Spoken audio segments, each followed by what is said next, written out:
വീഴ്ചകളുടെ നാടോടി നൃത്തം. നാടോടി നൃത്തത്തെ വേണമെങ്കിൽ അങ്ങനെയും വിശേഷിപ്പിക്കാം. എന്തുകൊണ്ടാണെന്നോ ഈ റിപ്പോർട്ട് കണ്ടു നോക്കാം.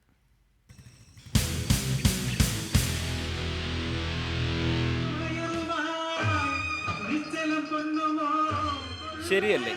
നാടോടി നൃത്തം വീഴ്ചകളുടേതാണെന്ന് ഇപ്പോൾ മനസ്സിലായില്ലേ? കുറഞ്ഞത് 2 തവണയെങ്കിലും വീഴേണ്ടി വരും ഒരു തവണ വേദിയിലെത്തിയാൽ, അതും പലതരം വീഴ്ചകൾ.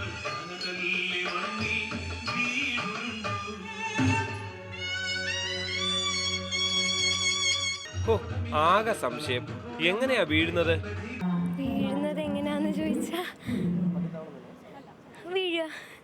ചില കുട്ടികൾ സ്റ്റേജ് തകർത്തു തന്നെ വീഴും. അതിനു പിന്നിൽ ചില രഹസ്യങ്ങളുമുണ്ടത്രേ, നമുക്കറിയില്ലല്ലോ. ഒരു ട്രിക്ക് ഉണ്ട് അതിന്. കൈ ഇങ്ങനെ കുത്തണം, കാലിങ്ങനെ വരണം, കണ്ണിങ്ങനെ പോകണം, അങ്ങനെ കുറച്ച് ട്രിക്ക് ഉണ്ട്. അതിനനുസരിച്ച് വീഴും. നന്നായി വീണാൽ അപ്പോൾ നമ്മൾ അത്രയും നന്നായി വീഴാന്നുണ്ടെങ്കിൽ മാർക്ക് കൂടി കിട്ടും. അതുകൊണ്ട് എങ്ങനെയും വീഴും. എങ്ങനെ മികച്ച രീതിയിൽ വീഴാനാകും? Practice make man perfect. ചില ദുഃഖകഥകളും ഈ നാടോടി നർത്തകികൾക്ക് പറയാനുണ്ട്. മുട്ടൊക്കെ പൊട്ടും വീഴുമ്പോ. ഒടുവിൽ വീഴ്ചയെക്കുറിച്ച് താത്വികമായ ഒന്ന് അവലോകനം ചെയ്താൽ, സമൂഹത്തിന്റെ വീഴ്ചയാണ് നമ്മൾ ഈ ഡാൻസ് നാടോടി നൃത്തത്തിലൂടെ കാണിക്കുന്നത്. ക്യാമറമാൻ വിഘ്നേഷിനൊപ്പം G Sreejith, team reporter, Kozhikode.